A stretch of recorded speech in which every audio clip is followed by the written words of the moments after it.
Hey, everybody, and welcome to a special installment of the Inner Alchemy Authors Insights. This will potentially be an ongoing podcast in the new year. So I'm excited that our first episode is going to feature the author of a new book, The Golden Grimoire, A Witch's Way to Wealth. The author is Dee Norman, and she's a witch rooted in her Italian American family tradition who received her first tarot deck at the age of 11 and has been dedicated to her esoteric and magical practice ever since. Her focus is on esoteric art and practical magic and grimoires with over 40 years experience as a tarot and oracle reader. He's taught workshops and classes and has read for clients in multiple states across two continents. In addition to writing, a couple incredible books. She is also an esoteric historian and an antiquarian book collector on the occult as well. The author again is Dee Norman, and Dee joins me now. Welcome, Dee.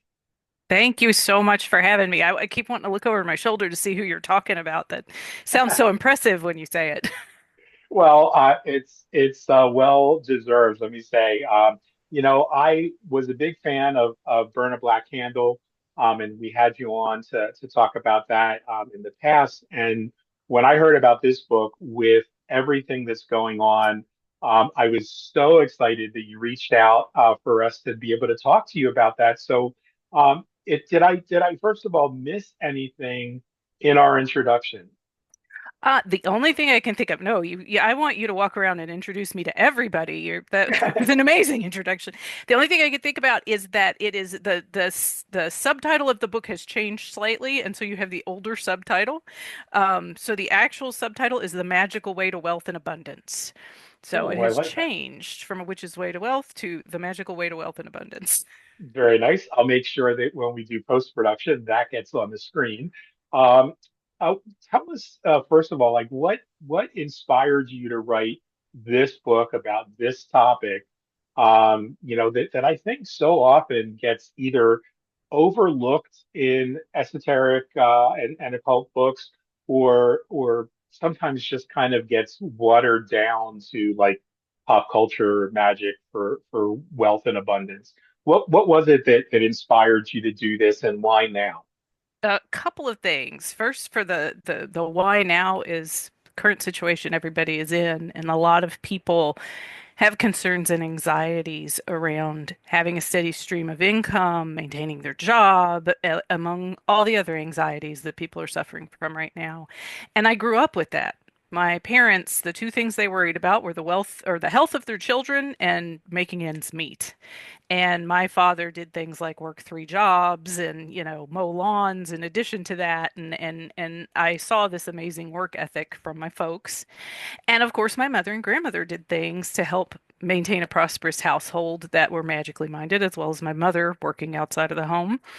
And so, it was a shock to me in back in ye olden days of the 1990s when I first entered an esoteric scene outside of my family. Money was a no-no. Money magic was bad. It would screw up your life. It would ruin your magic. It would steal your power. It would destroy you, which I found shocking because we did things all the time to maintain a prosperous household. But that really had an effect on me. Getting feedback and input from people outside of my family that were also magic users and practitioners, I thought, oh my God, maybe that's why we were broke all the time. Like maybe we were destroying our wealth by trying to sully magic with financial with trying to make money. So I stopped. I didn't do any for the longest time. And later on in life, when I was very, very broken living on my own, um, I had this experience where I went to work one day and I had a coworker who was having a terrible time. She was having a rough time at work. She was having a rough time financially, and she was just kind of bummed. And we were hanging out in the break room, and I had this cheap hematite ring that I bought at a tourist trap that was like a $2 ring, and she admired it. And I thought, man, she's having a crappy day.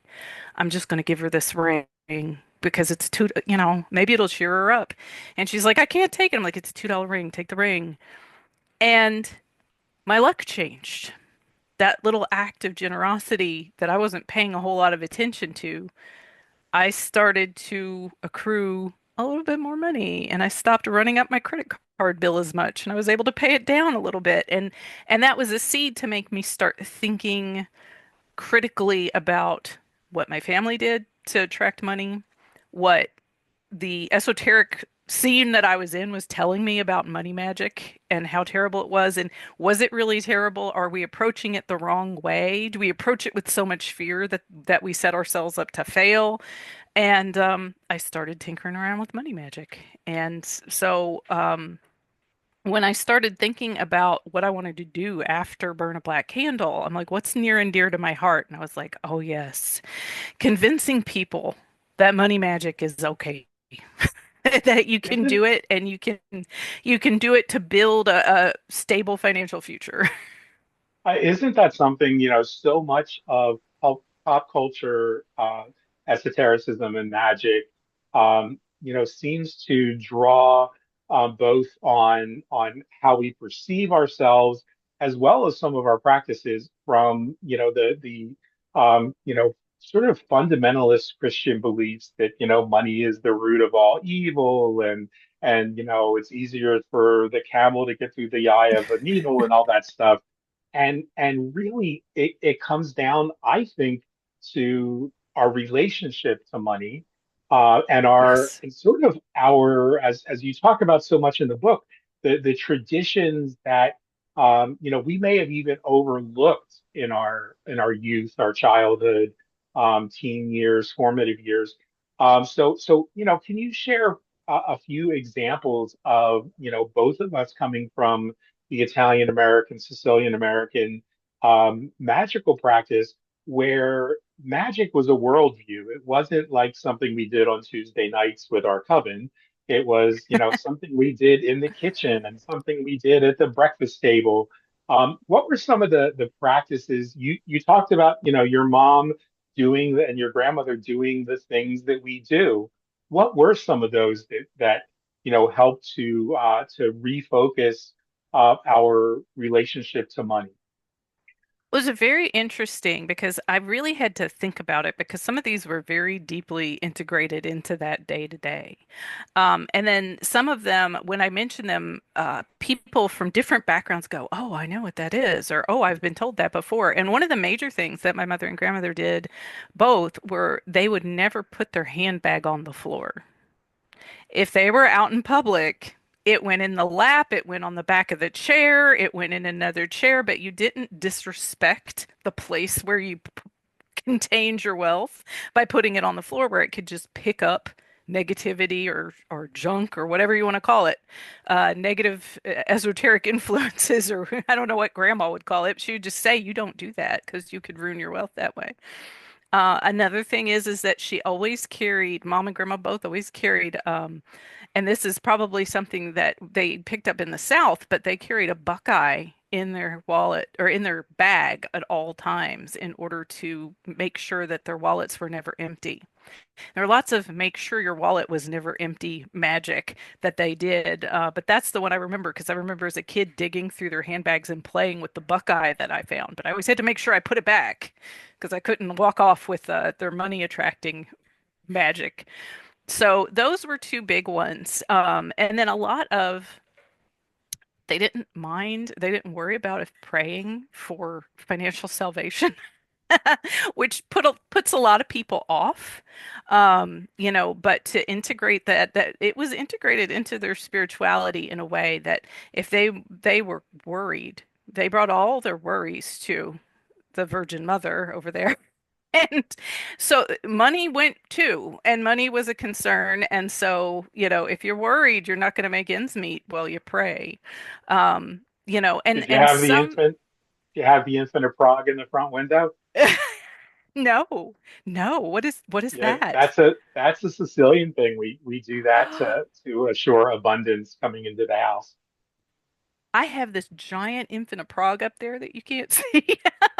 Guess what I'm going to be doing after this Yeah, conversation? I have one that faces my, because I don't have a front window, but I have one on the wall facing the door, and then on my money wall in my office here, I have one right, just to my left and up above in the corner, um, because it's just a Ah, I'm tradition so that's excited. stuck with me. And This you is why never gave somebody a wallet or a purse without that's putting, empty. change in it. Yeah, Yes. Oh my gosh. And another thing was is you never if a gift was given oh no, that's for a different purpose. That's so you don't end your friendship, I was gonna say. But you pay for gifts. If you don't if it's a gift that might sever the friendship, like a knife or a pair of scissors, right, you right. pay for the gift. You make an exchange for the gift. But no, I didn't. The Infinite Pro. I'm very excited. I've never heard of Yeah, the Infinite well, Pro. and you just kind of segued into my next question, because so much of this, as I was reading the book, so much of it just reminded me of like, like this tapestry with lots of different threads, and if you pull on the thread, you get to the like, don't ever give somebody scissors unless they pay for them, or you never give somebody a gift of a knife. And so, like, as I was reading the book, I was thinking there are not just Italian American folk magic practices that come up in your grimoire, but it seemed to me to draw on, and in fact, in the beginning of your book, you talk about how there were some major influences in your writing. Could you talk a little bit about that? Because I thought that was really powerful, and as I just thought it was beautiful in the beginning, and as I read the book, it became palpable on the page. Well, one thing I can say is that when we talk about this culturally, this is a concern that concerns everybody. We all live in a society where some kind of monetary exchange is required, and there are haves and there are have-nots, and there are people struggling to make ends meet. And so it's very easy to look across the board when it comes culturally to magic and go, wow, lots of different folk magical practices employ spells for money, finance, prosperity, job seeking, all of that kind of good stuff. And then if you look at it throughout time, temporally, you can go all the way back to the 13th century in Europe and find grimoires that have spells for making finding treasure, making money, getting gold brought to you, and then, there's the whole alchemical tradition. So this is a thing that spans both culture and time. And so I wanted to be super honest with the book and say, these are all the things I've ever done that have worked for me, and not limit it to a particular style of magic, a particular cultural limitation, like just my family stuff. And so one of the things that I included and that I highlight very strongly in the beginning of the book is some spells taken from Harry Middleton Hyatt's collection of African American folk magical practice.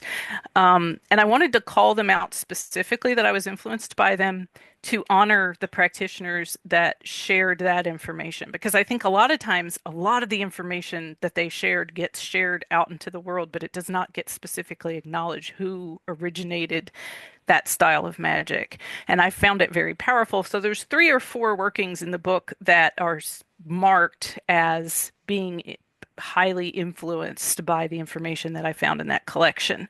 But then in addition to that, there's stuff that my family did and stuff that my friends taught me, and there's stuff that came from grimoires and older texts, because I just wanted to share what has worked for me over the past 20, 25 years as I've played with money magic.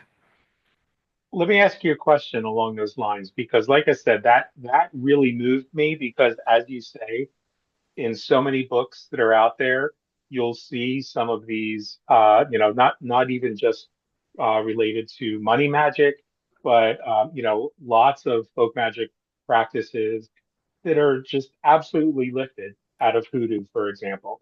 And having lived in a monastery in the New Orleans area, I had the privilege of getting to know some people in the Eighth Ward and in the Fourth Ward that were just so generous with what they would share with me. Don't do you believe that maybe one of the reasons so many folks struggle with their finances and they find themselves coming up against the wall when they try these magical practices is because that element of honoring the ancestors from whom those traditions come is not present?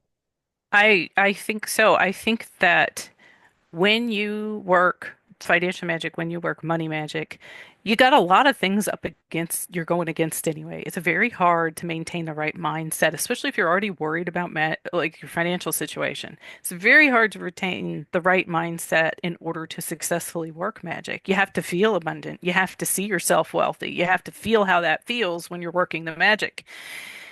What you need to do, particularly when you work money magic, is make sure that you eliminate as many obstacles as possible. And if the ancestors are against you, if the spirits are against you, if the non-physical entities around you aren't appreciative of what you're doing because you're not aware of them, you're not recognizing them, you're not asking for their permission to work with them, then yeah, it's just another thing that you need to overcome, and it's another obstacle that could really short circuit your magical efforts. So, yeah, very strongly believe that you know, as not everybody loves history. Not everybody wants to delve into the depths of where a particular practice came from. But especially if you are aware of where it came from, you best be acknowledging where that came from somehow in the magic that you're doing, or else you're setting yourself up for failure. Yeah, I so agree, and I really appreciated that in the book. And we were having a conversation at dinner over the weekend, and I was explaining from the perspective of an esoteric priest, by comparison to a traditional Catholic priest, that my view of what gets called sin is this idea that you can it's not, oh, you're breaking this rule, you're breaking that rule, but it's the idea that there's ever anything we could do that separates us from source. And that from the source of our power, from the source of abundance, the source of health. And to me, appropriation is well, let me back up for 1 second. So like when a person steals, it's a sin because they don't believe that source and power within them can provide them with the abundance that they need, with the thing that they want. So appropriation is stealing from another tradition, when all it takes in most cases is, and including some cases where maybe it's a closed tradition, but somebody shared the way to do that with you, just saying thank you to those ancestors, because ultimately we're all human beings, or most of us. I don't know whether all of my viewers are human. I'd like to think that they're not. But we all have those common ancestors, and so just to say, hey, thank you for those on whose backs, on whose sweat and blood and suffering this tradition came, so that I can now, improve my relationship to money, my relationship to wealth, my relationship to feeling worthy. So I would ask another question, and as I said before we jumped on here, I always forget to look at the clock when we start. We try to keep these at 30 minutes because we know that that's the people who are going to take away the most from that. But I just have a couple more questions that I needed to ask when I read the book. One is, how do you see the practices, the workings that are in your book kind of having um, an impact beyond just money in improving a person's wealth? Um, then compared to, like, say, just you know new age, oh, positive thinking, I'm abundant. Let me go listen to a YouTube video. How do you see um, the meat of your book that really, I think, addresses wealth in a much bigger way, having a positive impact on people from diverse traditions?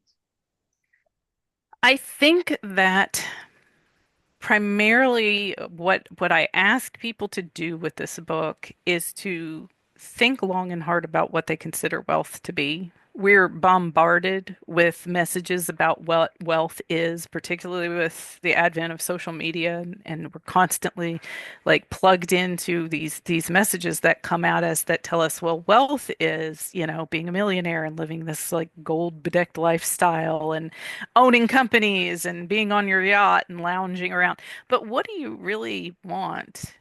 And is having that wealth, So I someone asked me what my definition of wealth was because of that in the book, and I said, well, my idea of wealth is time. If I have the time to do all the fun stuff that I love to do, write my books, make my candles, do my magic, have conversations like this, I am as wealthy as I want to be. And if I have that time, then everything else is kind of off to the side. So you have to define for yourself personally what wealth is. And to do that, you have to unplug and disconnect yourself from what everyone else thinks wealth is. And that can be Right on. hard. And part of the book does talk about what I call the catchy term wealth wounds that we all walk around with. And we all have them. And there's some of those negative messages, like money is the root of all evil, possibly. Whatever you have internalized throughout your life that gives you difficulty with your finances. People are walking around telling themselves they don't deserve financial security. People are walking around telling themselves that they're always, I'm bad with money. All of those things, you have to start identifying them, naming them, and working to eliminate them. And you're not going to be 100% successful at that. But the more you can do that, the better your relationship with money in financial situations and the ideas of wealth. And you start to convince yourself that, yes, hey, I am worthy of being wealthy. But I am so worthy that I get to choose what wealth is. And that's what I really want people to get from the book. Like if they're going to get the big idea of the book, that's the big idea is to figure out what you think wealth is, figure out what you're telling yourself that's getting in the way of that, and then start working on getting rid of that using magical and mundane means. Because I firmly am convinced that just magic's not going to dig you out of that hole.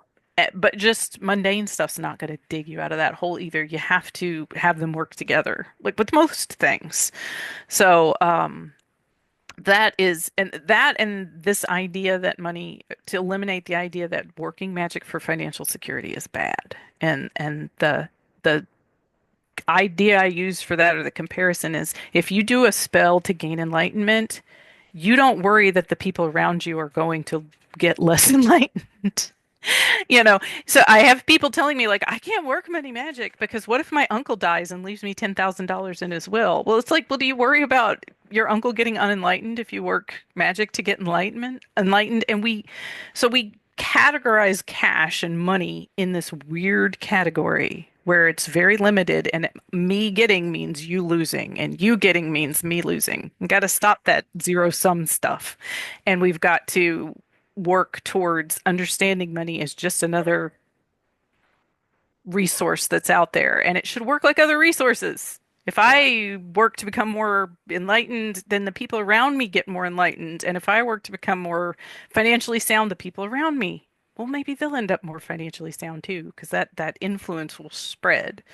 So, talk about a tangent. I'll just like go and preach about No, this for 20 minutes. that was perfect. That was actually my next question. So you just actually made us more efficient, because I didn't have to figure out how to ask the question.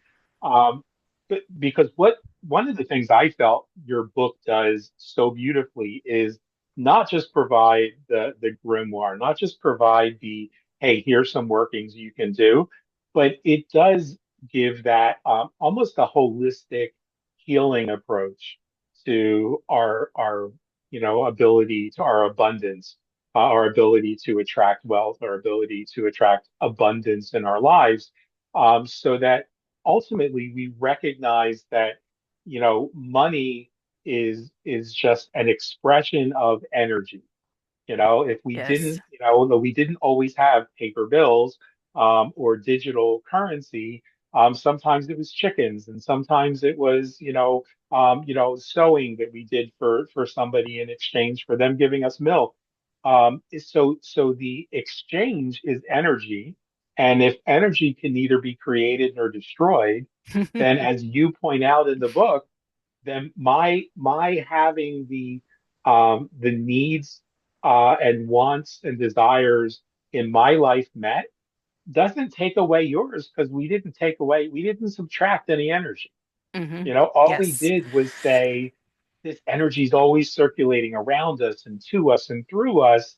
And this is a way, I thought your book kind of like inspired me to feel like this is a way for all of us to have more. Yes. It isn't, wanting wealth isn't selfish, because when you have that time freedom, because I'm like you, I feel like, the greatest wealth is time freedom, because if I have the time freedom to do the things that I want to do, many of those things don't cost a nickel, but Right. all of the things that bring us the time freedom, that's what costs us the nickels, like paying the electric bill, paying the mortgage. And if I Yes. have that freedom, I can do things for the people that I love. I can take care of the Yes. ones who have less. So one final question, uh, is probably a big one. Um, and so take as long as you want with this. Oh For boy. those who are interested in exploring, their own connections to these practices, what advice would you give them to really dig in and learn about abundance magic? And the second half of that is, or maybe it's the first half, of that question is, do you think that all of your other magic that you do in your life is, not just informed by, but fed by your ability to manifest this abundance? Oh wow, those are big questions. Um, I would say for someone really wanting to dig in and get started, and if they haven't touched money magic before, that they, first of all, you have to be willing to take small steps. I mentioned this in the book, and it's happened since the book has come, you started to come out, and people have asked me like, "Oh, what's the new book about?" And I'm like, "Money magic." And they're like, "Oh, if I buy it, will I be able to win the lottery?" That is three times it's happened already. And I wrote about that in the book, which I'm very happy it's happened to me because we sometimes we prove ourselves right by proving ourselves wrong. So we think can't money magic can't possibly work. Okay, so I'll do a spell that'll earn me $1 million, and you do the spell, and of course you don't get the $1 million, and you go, "Well, see, I was right. Money magic doesn't work." So let's be rational and realistic about this, and let's work on it. If you're going to do money magic, and we're going to start out, let's start with small steps, and let's start augmenting our mundane physical world effort with magic and see how that works for us instead of just going with the I'm going to do a spell to earn $1 million. So you got to be willing to take small steps. And you've got to be willing to celebrate small accomplishments. So if start doing, if you're in, like, I have been in financial holes in my life where I have nothing but debt, and I'm not even making enough money per month to pay off any of that debt. And, if one month I'm doing my money magic and I'm working really hard at it, and I suddenly have $5 left over at the end of the month after paying my bills, that is a success. That is something you focus on. That is something you acknowledge with gratitude, and so that you continue to welcome that into your life. So you have to be willing to celebrate those small accomplishments. And the book is split up into money, prosperity, and wealth magic. And the reason why is that the money magic the spells that I've put in the money magic section take fewer components, less expensive components, and you can do them more quickly for small amounts of cash. And so you once you kind of stabilize yourself with spells like that, then perhaps you want to move on to working prosperity spells that help put you in a state of more consistent prosperity. So you build on the small foundation, you build it a little larger with some prosperity magic, and then as that starts to kick in and you see the results from that and you continue to be grateful for those results, then you start tinkering around with some of this wealth magic over here about how do you get prolonged sustained wealth? How do I have money to leave my child when I, eventually leave this physical world? That's where some of the wealth magic starts to kick in. And so you have to look at it as a you have to identify where you are on that journey, money, prosperity, wealth, and then hone in on the magic that's going to help your personal situation the best, and then go from there. You can't just jump and go, I'm going to jump into that, long-term wealth magic and just make it happen. Some people probably can, but I certainly can't, and I've had to build over time. So, that idea of I don't want to be like in this modern world, we don't have enough commitment to do things long term, blah, blah, blah. Nobody has the attention span. But no, this requires an attention span and a dedication over time. Because if you truly believe that magic can be effective for you, then you damn well better take it seriously. My partner and I rant about this all the time. If you truly think that magic's going to work, then you are meticulous with it and you remain dedicated to it. And you don't expect it to just be like a vending machine where it just pops out whatever you want when you push a button. You take the time. And so I think that is how you get started is you figure out where you are, you figure out the type of magic you need, and you pick the spells and you start doing the spells and you commit yourself. And even if you're committing yourself with an attitude of, well, let's see what happens, it's a very experimental attitude, you still have to commit yourself and then see what the results are. Yeah, a great advice. And so often in the magical community, we find people who don't understand that intentionality doesn't just mean, to use your example, I want to win the lottery. That's not intentionality.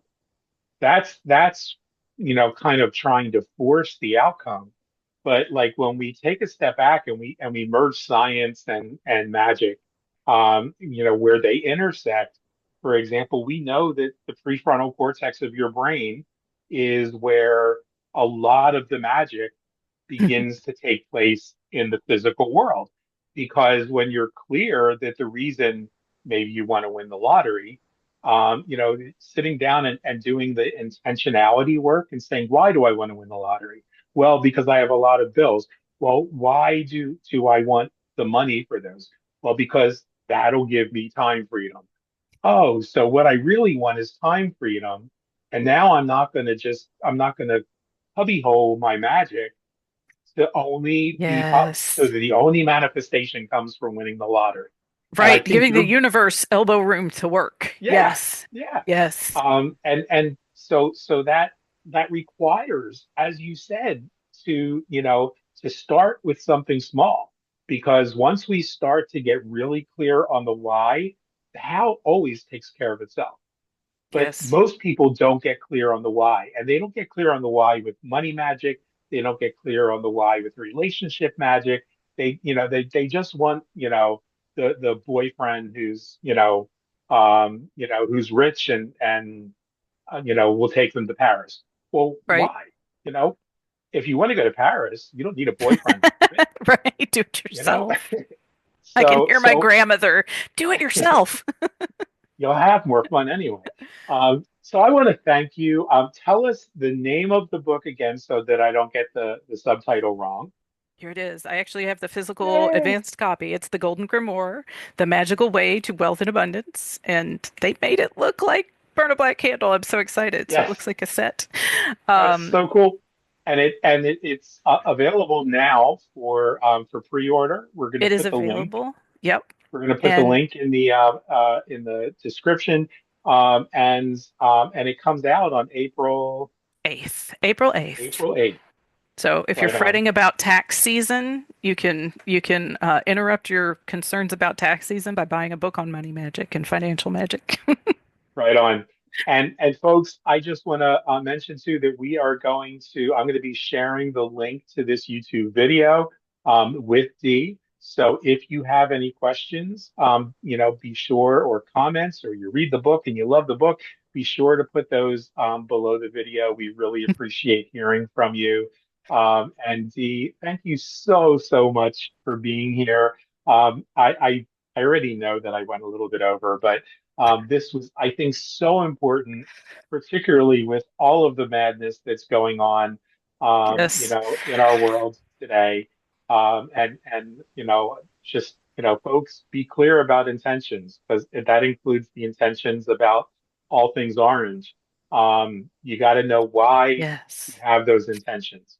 And it's always better to work on this is why, this is what I want for me, this is what I want for my loved ones.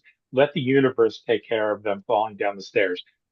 It's we don't have to do that unless you happen to be walking behind them. Then it's up to you. So, Dee Norman, thank you so much. This is John Michael Salvato, thanking all of you that are watching, and we'll look forward to seeing you on our next installment. Bye, everybody.